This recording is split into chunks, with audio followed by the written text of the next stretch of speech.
and it's got the 1914, 1918 dates on it, and it was unveiled by King George VI, who was right over here in the plaza with the veterans of the First World War, and Queen Elizabeth was with him, and this was one of the first times that she managed to get him to talk to the common people. This is where the first royal walkabout happened. There was a second one the same day at the Supreme Court when they unveiled the Supreme Court. But this was the first royal walkabout in the history of the British monarchy, when he stepped off the platform to meet the veterans of the First World War, and she was pulling him along because she was very sociable. Anyway, there it is. And the man in the yellow there, those of you just look across the street for a moment.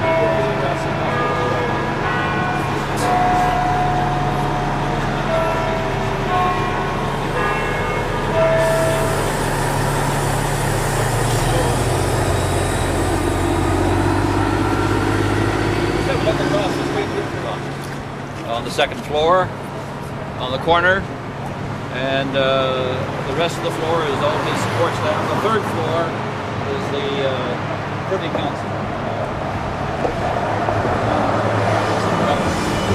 Oversee the deputy ministers from that third floor and monitor their performance. Now, to the right of the Launchpad block, the National Capital Information Center.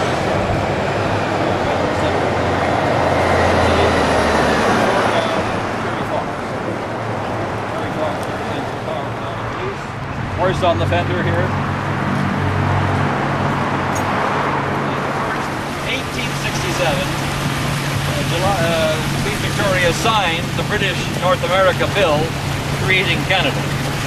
And this is 100 years later, the flag. This was lit on New Year's morning, 1967, to mark the centennial of the country.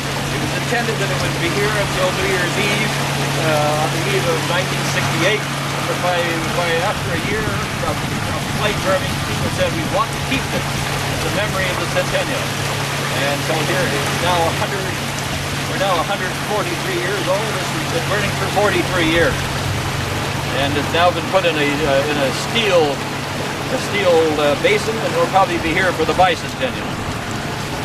The centennial flame, with all the provinces and the territories on the crest, and all of their dates of accession into the country.